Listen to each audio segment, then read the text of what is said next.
Latest updates के लिए दबाना न भूलें बेल आइकन और सब्सक्राइब करें हमारा यूट्यूब चैनल। नमस्कार, मैं हूं नेहा विनाश सिंह और आप देख रहे हैं जनता सरकार। हमारे सलाहकार संपादक शशि रंजन ने हरियाणा के मुख्यमंत्री मनोहर लाल से जींद उपचुनाव को लेकर बात की। क्या कुछ कहा मनोहर लाल ने, सुनिए जरा। नमस्कार, मैं हूं शशि रंजन और आपका बहुत बहुत स्वागत है जनता टीवी में। ये पॉलिटिकल थर्मामीटर का दौर है। लगातार हम थर्मामीटर लगाते चल रहे हैं और मैं ये तो अक्सर कहता हूं कि थर्मामीटर मैं लगाता हूं, आप तो बस टेम्परेचर नोट कीजिए। थर्मामीटर हमने रणदीप सुरजेवाला साहब को भी लगाया था, अभय चौटाला जी को भी लगाया था, दिग्विजय को भी लगाया था, मिड्डा साहब को भी लगाया था और आपके गांव में, शहर में टहलता रहा। आज एलएसपी को भी वो थर्मामीटर लगाया। मैंने कहा कि इस पूरे चुनाव में जो महाभारत है उसमें एक प्लेयर है जिन्हें थर्मामीटर नहीं लगाया तो फिर मेरे थर्मामीटर की कहानी अधूरी रह जाएगी। जी हाँ, बीजेपी की तरफ से जो स्टार प्रचारक है जिनके नाम पे चुनाव लड़ा जा रहा है हरियाणा में, ये जींद उपचुनाव, वो हैं हरियाणा के मुख्यमंत्री मनोहर लाल जी। बहुत बहुत स्वागत है सर। धन्यवाद शशि जी। सर, वो आजकल हम थर्मामीटर लगा रहे हैं, अच्छा है, देखते। अच्छा होता ये रहोगे तो अच्छा ही है। ये कहाँ गर्मी कहाँ पहुंची, सर्दी कहाँ है। अच्छा होता ये है कि मैं गांव में जाता हूँ, थर्मामीटर गांव में लगाता हूँ और सुना कि बीपी इधर शहर में बड़े बड़े नेताओं का बढ़ जाता है। स्वाभाविक है, आखिर ये जो चुनाव का मसौदा होता है, ये जैसे जैसे समय नजदीक आता जाएगा वैसे वैसे आपका थर्मामीटर का ध्यान रखना कि थर्मामीटर जो अपनी रेंज में ठीक बना रहे, नहीं तो थर्मामीटर टूट जाएगा। ना उसका तो ख्याल रखते हैं सर, वो सुबह शाम उसकी वो पूरी सर्विसिंग करवाते रहते हैं, सब करवा के रखना, सब ठीक ठाक है। ये बताइए कि आपकी पार्टी का टेम्परेचर सब ठीक तो है ना? नहीं, हमारी पार्टी का टेम्परेचर को कोई कठिनाई नहीं है, कोई समस्या नहीं है। हमारी पार्टी के लोगों का पूरा विश्वास बना हुआ है कि हम जो है जींद का बाई इलेक्शन जीतेंगे, अच्छे मार्जिन से जीतेंगे। बेइंतहा इश्क तो आप जानते हैं सर, कुछ अपने घर में, कुछ बाहर पड़ोस में, मोहल्ले में कुछ ज्यादा होता है। तो ऑपोजिशन के जो लोग हैं, जो आपके प्रतिद्वंदी हैं, जाहिर है वो मोहब्बत ही करेंगे सर।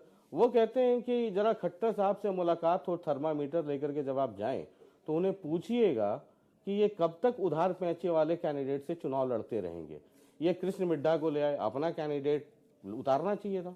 देखिए, जो कैंडिडेट हमारे सिंबल पर चुनाव लड़ रहा है वो हमारा है और आखिर इस पार्टी का जो बेस है वो पूरे हरियाणा में जितने लोग हैं, अच्छे लोग वो पार्टी के अंदर हमारे साथ मिले हुए हैं, तो सारे हमारी पार्टी के ही लोग हैं। और पार्टी के नाते से जहां तक प्रश्न है, यहाँ हमारे पार्टी के बाकी सदस्य भी हैं और वो भी आखिर पार्टी में ज्वाइन किए हैं। तो जिस दिन आदमी ज्वाइन कर जाता है उस दिन हम पार ले लेते हैं कि अब सारे पार्टी के, हालांकि ये पार्टी के लोगों को हमने चुनाव में टिकट। हालांकि कृष्ण मिड्डा जी या रामविलास जी कह रहे थे कि उनके पिताजी पहले पुराने जनसंघ में रहे थे। हाँ, तो ये राजनीतिक क्षेत्रों के अंदर संभावनाएं सब बनती रहती हैं। और मिड्डा जी एक बहुत सज्जन व्यक्ति थे, विधानसभा में जब भी मिलते थे बड़ा स्नेह से, प्रेम से, प्यार से हमारी बातचीत होती थी।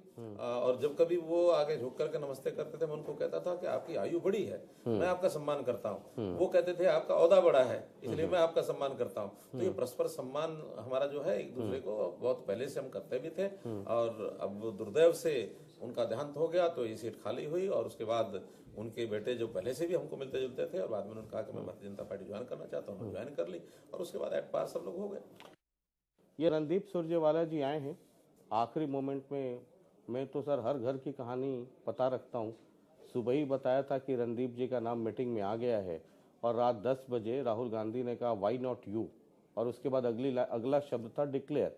तो मैं उनसे पूछ रहा था कि आप तो डिक्लेयर्ड कैंडिडेट हैं राहुल गांधी के घर से, तो कह रहे थे वो तो चलिए उस मसले को छोड़िए, आप खट्टर साहब से ये पूछिएगा और हरियाणा सरकार से कि इतना डेवलपमेंट अगर कराया होता तो लोगों को इतना घूमना क्यों पड़ता। और एक बार जींद मुझे चुन के दिखाए, इसे पेरिस और क्या चंडीगढ़ आजकल तो पता है ना, मतलब वचनम किम दरिद्रम।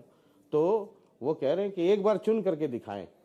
बात छोड़ने की नहीं है, जो उन्होंने कहा कि आपने कहा, उन्होंने कहा छोड़ो। मेरा कहना यह है कि कांग्रेस के अंदर क्या इतना एक खालीपन आ गया कि उनको जींद से कोई कैंडिडेट नहीं मिला। आखिर उन लोगों को, एक विधायक को और वो भी विधानसभा के बाय इलेक्शन में उतारना पड़ा।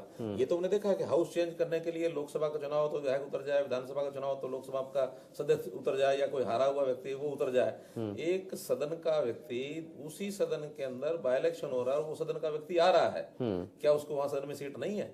उस सीट के ऊपर तो कुल 72 सीटिंग में से वो मात्र 6 या 7 सीटिंग में आया है, और वो उसी सीट पर बैठने के लिए अपने विधानसभा का नाम बदलना चाहता है। यानी आज उसको कैथल इतना अप्रिय हो गया कि कैथल के बाद जींद से अब प्यार होने लग गया।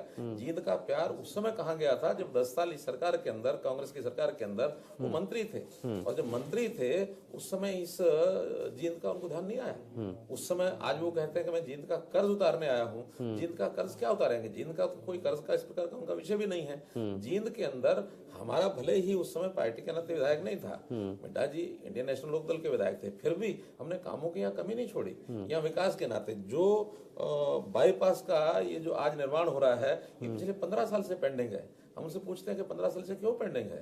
जिस रोहतक जींद की सड़क का 15 साल से ये शुरुआत हुई थी और बाद में कंसेशनर के साथ उनके कमीशन के ऊपर झगड़े हो गए, और कमीशन के झगड़ों के ऊपर और वो कोर्ट में चले गए। आज भी कोर्ट के अंदर आधा केस बाकी है। हालांकि नेशनल हाईवे से हमने जितना काम उसका बीसी, उसका 40 mm बीसी बनाना था उन्होंने बनवाया, लेकिन फिर भी 4 लेनिंग आज भी उस कोर्ट के केस के कारण से रुकी हुई है। हमने रेलवे का जो काम है वो हमने आके कराया, यहाँ से जींद से लेकर के और सोनीपत तक की रेल वो हमारे समय में अब आकर के बनी है। अभी जो जींद पानीपत का जो रेलवे मार्ग है उसका अंडरपास वो हमने आके बनवाया है। अभी मेडिकल कॉलेज का शिलान्यास वो हमने आके अभी किया है। ऐसे कितने ही काम हैं जो हमने आके किए हैं, और कभी अभी बहुत जो पाइपलाइन में है। आखिर इस जींद के पानी की आवश्यकता 400 करोड़ रुपए का एक प्रोजेक्ट हमने आके घोषणा की है कि हम सरसा ब्रांच से और जींद सिटी को पानी ला करके देंगे। क्या वो इस पानी को लाके दे नहीं सकते थे? वही सरसा ब्रांच पहले से है, तो इस पानी की समस्या तो बहुत पहले है। यहाँ जींद का एक नाम से, अपने पिताजी के नाम से यूनिवर्सिटी एक्सियम भूपेंद्र हुड्डा बना करके गए, क्या 2 कमरे बना गए। उस 2 कमरे के बाद आखिर उसके विस्तार का काम किसने किया? हमने किया। पॉलिटेक्निक कॉलेज खोलने की बात वो हमने कही है। अटल पार्क की जमीन हमने दिलवाई है, और अटल पार्क अब सफेदो रोड के ऊपर 7 एकड़ के अंदर वो बनने वाला है। तो इस प्रकार, और शहर के इतने काम इस शहर में, जींद शहर के अंदर, चाहे वो रानी तालाब हो, चाहे यहाँ की फेज 4 और फेज 5 की सड़कों का काम हो, बाकी सारे, अब सीवरेज का काम सारा वो यानी इस समय निर्माणाधीन है। अब ये कहते हैं कि खड्डे दिख रहे हैं, मेरा कहना है वो खड्डे विकास की पहचान है। आखिर जब कभी विकास होता है तो समझदार आदमी कोई भी कह सकता है कि विकास में जब भी कोई निर्माण का कार्य होगा तो एक बार तो वो खड्डे होंगे ही। ये खड्डे भी विकास की पहचान है। आखिर सड़कों को एक दिन में नहीं बन जाती हैं। जितने काम हमने शुरू किए हैं वो सब काम बहुत से पूरे हो गए, बहुत से भी निर्माणाधीन है, बहुत से पाइपलाइन में है। एक योद्धा और है, एक तो रणदीप हो गए योद्धा, क्योंकि आप रणभूमि में जब हैं तो ये 2 आए हुए हैं भतीजे, दादा दादी के भतीजे, दादा दादी के पोते, चाचा के भतीजे, दादा दादी के पोते। आजकल बड़ा धूम मचाया हुआ है। कह रहे हैं कि आप छोड़ दीजिए, नई जनरेशन आ गई है, युवा पीढ़ी है, थर्मामीटर लगाइए, पारा निकल के बाहर निकल जाएगा। मेरा ये कहना है कि युवकों को भी अपना जोश, ये होश के साथ उपयोग करना चाहिए। केवल जोश के अंदर ये दिखाते रहेंगे, कुछ भी बोलते रहेंगे, और जिसके कारण से परिवार को बिगाड़ बैठेंगे।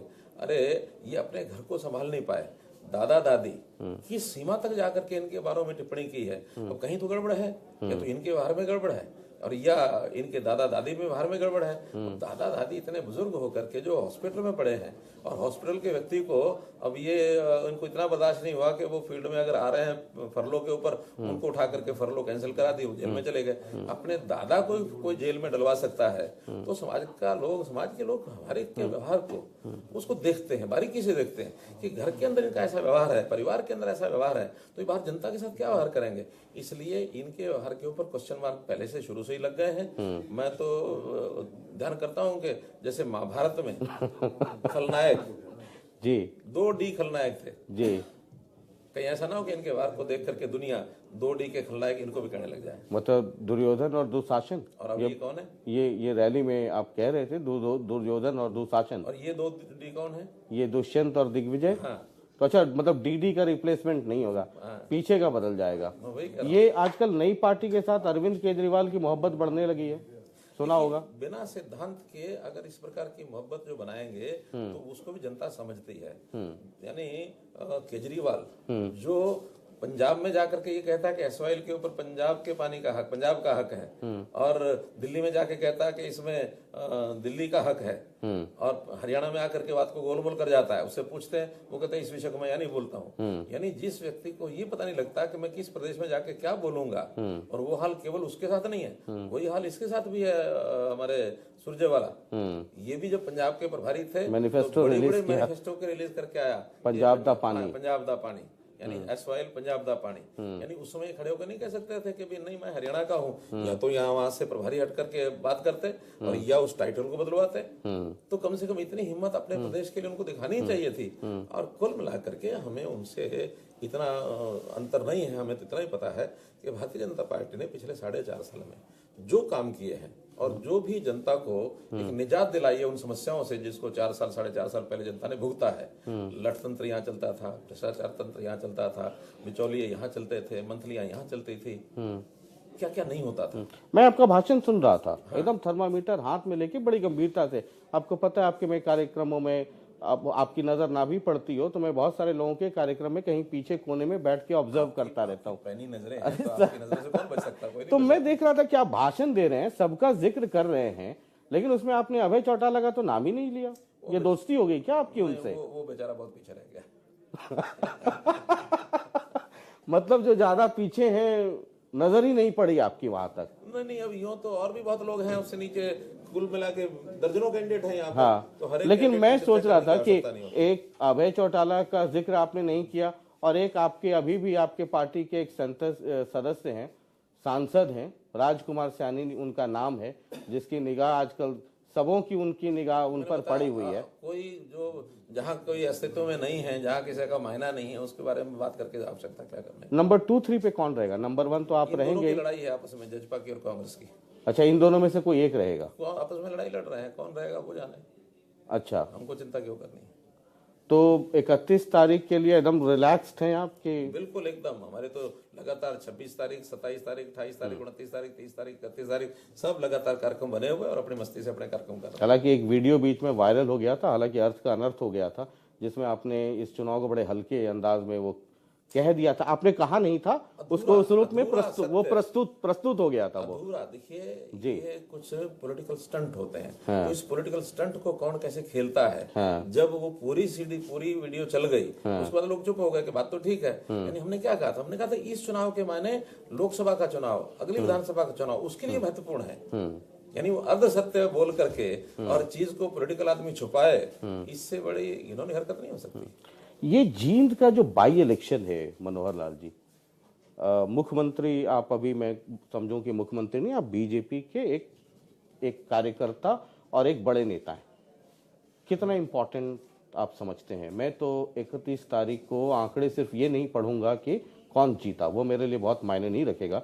उसके इतर बहुत सारे आंकड़े आएंगे इस जीत के बाद, जिसे मैं पढ़ना चाहूंगा। आप क्या पढ़ना चाहेंगे? लोकतंत्र में, राजनीति में चुनाव कोई भी हो, छोटा हो बड़ा हो, हर एक का अपना महत्व होता है। आखिर अभी हमारे कारपोरेशन के जो चुनाव हुए मेयर के, वो उनका कोई कम महत्व था? उनका भी बहुत महत्व था। 5 जगह पर, यानी हम चुनाव सिंबल पर लड़ रहे हैं, इनकी किसी की हिम्मत नहीं है चुनाव सिंबल पर लड़ने की। जब इनको लगा कि बीजेपी ने सिंबल पर लड़ा तो हम सब इकट्ठे हो जाए, तो सारे इकट्ठे होकर के मुकाबला करने के लिए आ गए। जो एक दूसरे को मन की गालियां देते थे वो मिलकर के आ गए। उसके बाद भी भारतीय जनता पार्टी का कुछ नहीं बिगाड़ सके, क्योंकि भारतीय जनता पार्टी का वोटर, नीचे जनता, हमारा नया वोटर भी उसमें जुड़ रहा है। आखिर ये जो नई पीढ़ी का वोटर है वो सब चीजों को बहुत बारीकी से देखता है। 5 कारपोरेशन में भारतीय जनता पार्टी के बहुमत से जीत हुई। उसी के कारण से आज उत्साह हमारे कार्यकर्ता का है कि जींद चुनाव भी हम जीतेंगे। जींद चुनाव जीतेंगे तो निश्चित रूप से लोकसभा के चुनाव में भी हमारा आधार, एक माहौल आप देखते हैं, मतलब मूड पड़ेगा, विधानसभा बढ़ेगा। ये सब चुनाव का एक दूसरे चुनाव के ऊपर असर होता है। देश भर के चुनाव में हम 3 प्रांत हारे, हारने के बाद लोगों को लगा ये क्या हो गया, लेकिन जैसे ही उसके 4 दिन के बाद, 5 दिन के बाद हमारे कारपोरेशन के चुनाव का परिणाम आया, सब लोगों की रंगत बदल गई, तो सारी हारी खत्म हो गई। तो कुल मिलाकर के ये समझे कि जींद बाई इलेक्शन को आप हरियाणा के मूड के तौर पे देखेंगे? केवल हरियाणा का ही नहीं, देश के हाँ, लोकसभा मतलब चुनाव लोकसभा से के पहले पहले ये आखिरी बाई इलेक्शन भी है। बाई इलेक्शन है, इसके बाद कोई बाई इलेक्शन नहीं होने वाला जी, तो ये दूर दूर के लोग भी हमको देख रहे हैं, देख भी रहे हैं, देख रहे हैं। अभी मैं पीछे गया था, वाराणसी गया, कुंभ में गया, सब लोगों ने पूछा कि जींद का कैसा चल रहा है। अब जींद के चुनाव का ये तो ठीक है कि भी सुरजेवाला एक कैंडिडेट हो गया तो कांग्रेस के एक स्पोक्समैन के नाते से उनका फेस वैल्यू है, देश में जानते हैं लोग। जी। तो जो देश में जानते हैं तो उनको कहना था कि वहाँ इस प्रकार का चुनाव हो गया है तो इसका मतलब कहीं गड़बड़ तो नहीं है। जब हमने सारे समीकरण उनको बताए हैं उसमें सब आश्वस्त हैं कि हाँ भारतीय जनता पार्टी ये चुनाव जीतेगी। चलिए सर, बहुत बहुत शुक्रिया और 31 तारीख का हम भी इंतजार करेंगे आंकड़े पढ़ने के लिए। बहुत बहुत शुक्रिया। ये थे मनोहर लाल जी, मुख्यमंत्री और हरियाणा में बीजेपी के नंबर 1 स्टार कैंपेनर, जिनके नाम पर आजकल वोट मिल रहा है। वो बीबीसी बोलना अभी भूल गए, बहुत बार बोलते रहते हैं, बीबीसी बड़ा पॉपुलर हो गया है। तो हमने तो साहब थर्मामीटर लगा दिया, टेम्परेचर आपने नोट कर लिया होगा। 28 तारीख को मतदान केंद्र जाइए और जरूर वोट कीजिए। और हाँ, चुनाव समझना है तो जनता टीवी है, चुनाव मतलब जनता टीवी। बहुत बहुत शुक्रिया, नमस्कार। लेटेस्ट अपडेट्स के लिए दबाना न भूलें बेल आइकन और सब्सक्राइब करें हमारा YouTube चैनल।